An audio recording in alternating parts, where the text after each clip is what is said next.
नमस्कार दोस्तों, आप लोग जानते ही हैं कि यूपी होमगार्ड और लेखपाल की जो भर्ती है उसमें सामान्य अध्ययन का भी कौशल दिया गया है। उसी को देखते हुए हमारी ये जो वीडियो है सामान्य अध्ययन के लिए, जिसमें अच्छे से अच्छे क्वेश्चन लेकर के हम आने का प्रयास कर रहे हैं। और इसी को देखते हुए इसमें कुल 20 प्रश्न दिए गए हैं। और पहला प्रश्न है जो भारतीय संविधान का कौन सा अनुच्छेद आपातकाल से संबंधित है? तो कौन सा अनुच्छेद आपातकाल से संबंधित है?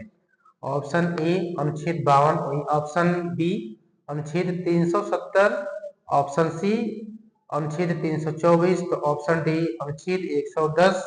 तो इसमें से आपका ऑप्शन सही होगा अनुच्छेद 352। अनुच्छेद 352 जो कि भारतीय संविधान का आपातकाल से संबंधित है, यह अनुच्छेद 352। अब अगले प्रश्न पे चलते हैं समय न गवाते हुए। प्रश्न दूसरा है, उत्तर प्रदेश के वर्तमान राज्यपाल की नियुक्ति कौन करता है? यानी कि उत्तर प्रदेश में ये पूछ लिया गया है प्रश्न कि उत्तर प्रदेश में राज्यपाल की नियुक्ति कौन करता है वर्तमान समय में?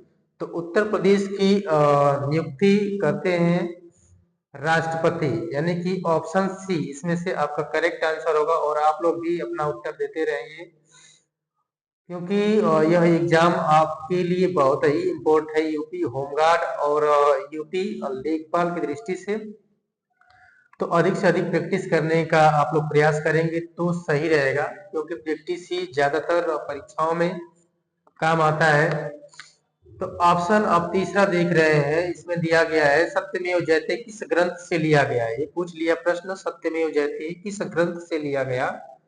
तो ये जो सत्यमेव जयते है, ये आपका ऑप्शन नंबर इसमें जो सी दिया है पुराण, इससे लिया गया है ऑप्शन सी, यानी कि पुराण से सत्यमेव जयते लिया गया है। अगला क्वेश्चन की तरफ हम चलते हैं। अगला क्वेश्चन हमारा है कि भारत का राष्ट्रीय आपदा प्रबंधन प्राधिकरण एनडीएमए किसके अधीन कार्य करता है? तो भारत का राष्ट्रीय आपदा प्रबंधन प्राधिकरण एनडीएमए, जो कि इसमें ऑप्शन दिए गए हैं, ए गृह मंत्रालय, वहीं बी रक्षा मंत्रालय, वहीं सी प्रधानमंत्री, वहीं डी राष्ट्रपति। तो आप लोग इसका सही आंसर देने का प्रयास करेंगे। तो इसमें से हम बता दें आपको, ऑप्शन सी प्रधानमंत्री इसमें से करेक्ट आंसर होगा। एनडीएमए जो होता है उसी के अधीन कार्य करता है, रक्षा मंत्रालय। अब अगले क्वेश्चन की तरफ हम चलते हैं। अगला क्वेश्चन है हमारा क्वेश्चन नंबर 5, निम्न में से कौन सा ज्वलनशील पदार्थ नहीं है? इनमें से पूछ लिया है कि इनमें से कौन सा ज्वलनशील पदार्थ नहीं है। तो 3 इसमें से ज्वलनशील पदार्थ होंगे, जबकि एक इसमें से ज्वलनशील पदार्थ नहीं होगा। आप लोगों ने देखा होगा कि पेट्रोल को अगर हम जलाते हैं तो जल जाता है आसानी से, तो पेट्रोल ज्वलनशील पदार्थ है, ये हमारा आंसर सही नहीं होगा। जबकि कैरोसिन ये भी ज्वलनशील पदार्थ है, वहीं पे डीजल भी ज्वलनशील पदार्थ है। तो हमारा बचा क्या? पानी। पानी ज्वलनशील पदार्थ नहीं है, हमारा करेक्ट आंसर होगा पानी। अब अगले क्वेश्चन की तरफ चलते हैं। हम ज्यादा इस पे बातें करने का प्रयास नहीं करेंगे, बल्कि अधिक से अधिक प्रश्न करवाने का प्रयास करेंगे।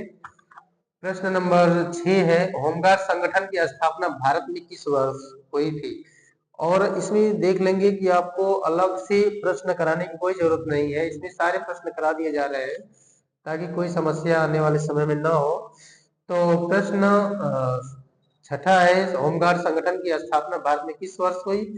तो आप इसका आंसर देने का प्रयास करेंगे। तो इसमें ऑप्शन जो सी दिया हुआ है, ये करेक्ट आंसर 1948। 1948 में होमगार्ड संगठन की स्थापना की गई थी। यदि हमारी वीडियो आप सभी लोगों को अच्छा लगेगी तो आप लोग लाइक भी करिए और कमेंट भी करने का प्रयास करें, और साथ ही साथ शेयर भी करें, ताकि मोटिवेशन थोड़ा मिले तो और अच्छी से अच्छी वीडियो लाने का प्रयास करें हम अपने माध्यम से। अगला क्वेश्चन है, मानव शरीर में रक्त का शुद्धिकरण किस अंग द्वारा होता है? आप सभी लोगों ने पढ़ा होगा। क्वेश्चन नंबर 7 है, मानव शरीर में रक्त का शुद्धिकरण। तो रक्त का जो शुद्धिकरण होता है मानव शरीर में, यानी कि जो किडनी कहते हैं, गुर्दा, उसी के द्वारा होता है। यही हमारा सही आंसर है। और आगे बढ़ते हुए प्रश्न नंबर 8 देखेंगे। प्रश्न नंबर 8 में क्या पूछ दिया है भीड़ नियंत्रण में सबसे पहले किस उपाय का प्रयोग किया जाता है? ऐसा ये इसलिए पूछ लिया गया है क्योंकि होमगार्ड की दृष्टि से ऐसा क्वेश्चन बन सकता है, पुलिस के लिए भी उपयोगी प्रश्न है। तो इसमें पूछ लिया है कि भीड़ नियंत्रण में सबसे पहले किस उपाय का प्रयोग किया जाता है? पहला ऑप्शन लाठीचार्ज है, दूसरा आंसू गैस, तीसरा है चेतावनी व समझाइश, वहीं पे चौथा है यानी कि डी ऑप्शन गोली चलाना।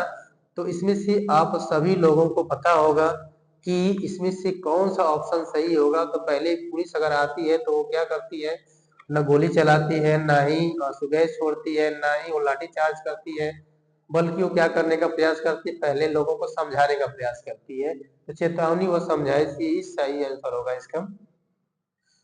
और आगे बढ़ेंगे इसको लेकर के। और अगला क्वेश्चन है हमारा प्रश्न संख्या 9, संविधान का संरक्षक किसे कहा जाता है? बहुत बढ़िया प्रश्न पूछ लिया गया है। एबीसीडी 4 विकल्प है, आपको उत्तर देना है इसमें से। तो प्रश्न संख्या 9, संविधान का संरक्षक किसे कहा जाता है? ऑप्शन ए दिया हुआ है प्रधानमंत्री, वही ऑप्शन बी राष्ट्रपति, वही ऑप्शन सी सर्वोच्च न्यायालय, वही ऑप्शन डी सांसद। तो इसमें से बहुत अधिक लोगों को पता होगा कि जो सर्वोच्च न्यायालय यानी कि एससी जिसे कहते हैं, सुप्रीम कोर्ट, यही है हमारा, क्योंकि संविधान का रक्षक ही इसे कहा जाता है। प्रश्न संख्या 9 की दृष्टि से यही इसका आंसर होगा। अब आगे प्रश्नों को कराने का हम प्रयास कर रहे हैं।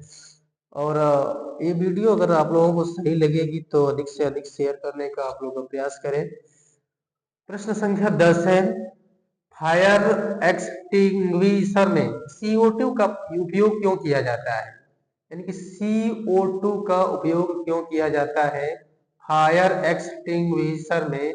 तो आप बताने का प्रयास करेंगे। इसमें आपको 4 ऑप्शन दिए गए हैं, ठंडा करने के लिए, ऑक्सीजन हटाने के लिए, ईंधन हटाने के लिए, वही धुआं बढ़ाने के लिए। तो आप लोग सही आंसर देने का प्रयास करेंगे इसमें।